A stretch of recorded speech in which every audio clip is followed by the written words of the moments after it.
ये आला में बताइए, हमारी मेहनत की कमाई का पैसा खा के ये लोग बैठे हुए हैं। 50,000 रुपये साल मैं इनको सालाना मैं भरता हूँ प्रीमियम। अभी रिसेंटली एक वीडियो बहुत वायरल हो रही है स्टार हेल्थ की, जिसको क्लेम रिजेक्शंस के ऊपर। बट ये अकेला कोई केस नहीं है, ऐसे हजारों केसेस डेली बेसिस पर रिजेक्ट होते हैं। आपको पता है कि इंश्योरेंस कंपनी के अलावा भी 3 और लोग हैं जो इन चीज क्लेम रिजेक्शन के लिए बहुत बड़े रिस्पॉन्सिबल है।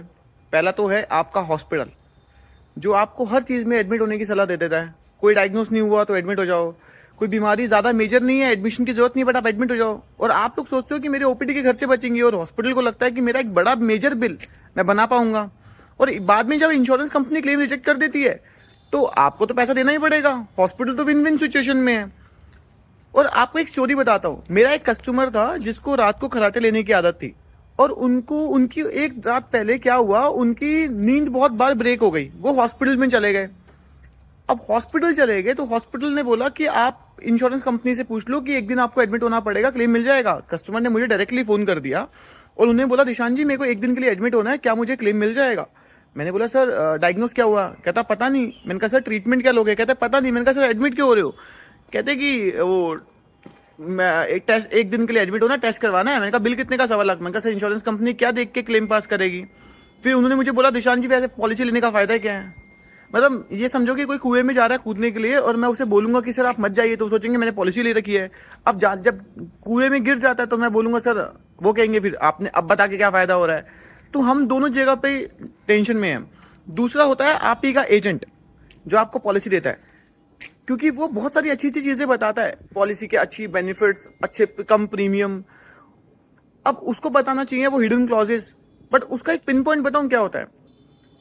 एक कस्टमर 100 लोगों से बात कर रहा होता है, 10 लोगों से, और वो प्रीमियम और फीचर्स दबा के कंपेयर कर रहा होता है।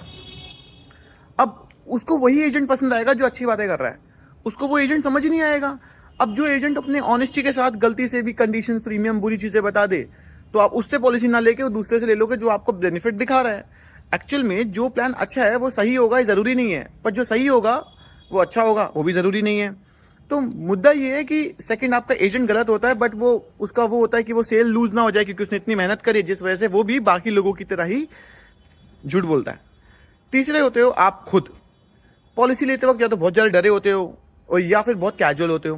मतलब सीधी सी चीज है ना, जब पॉलिसी ले रहे हो तो बहुत सारी जो मेडिकल हिस्ट्री है उन्हें प्रॉपर वे में बताइए कि मेरे को क्या क्या मेडिकल प्रॉब्लम्स है, उनको प्रॉपरली बताइए। और जब पॉलिसी का पेमेंट कर रहे हो उससे पहले प्रपोजल फॉर्म में चेक कर लो कि वो सारी चीजें मेंशन है कि नहीं है। और अपने एक एजेंट से बोलो कि यार आपने जो भी चीजें पॉलिसी में मेंशन करी मुझे एक बार व्हाट्सएप पे डाल दो, कि जब क्लेम आएगा तब इंश्योरेंस कंपनी सेम चीजें आपसे दोबारा पूछेगी।